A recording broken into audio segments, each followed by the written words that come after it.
Ramadhani adduse ku speed kubanga Ramadhani gwe twabadde tusuubira eggulo limu kiwaamu okweraliikirira ku bulamu bwaffe nti ssaawa yonna ennaku nga bwe zidduka kubanga buli lunaku olutambula wadde essaawa lukutula ku buwangaazi bwo bwewandiwangadde oba bwolina okuwangala Allah subhanahu wa ta'ala bwe yakuteekerateekera.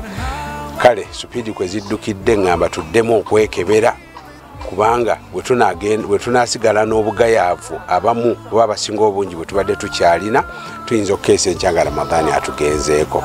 Mpozi Ramadhani gwonna mwezi gwa kusaasira, mwezi gwa Allah subhanahu wa ta'ala kuteeramu baddu be, kubajja mu muliro na kubasonyiwa ababa bakoze emirimu emirungi.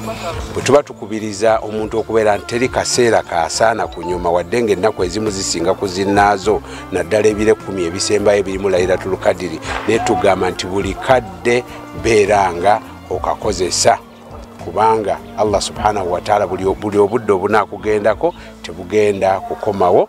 Naye omwezi guno gwa Ramadhani gulimu ebintu bingi kimala bumazi okubeera nti Mukama waffe Nabbi sallallahu alaihi wasallama yagamba nti raghima anfu rajul, efungalale ennyindo y'omusajja oba yalwala ekkookolo baazikirire adrakahu Ramadhani n'amusangawo n'emikisa emiyitirivu egy'okukola emirimu emirungi thumma nsalakha falam yughfar lahu. Laba Ramadhani bwamugendako nga takoze bintu biyinza mugwanyiza kusonyibwa kwa Allah subhanahu wa ta'ala, Ramadhani n'agenda nga tasonyibwa.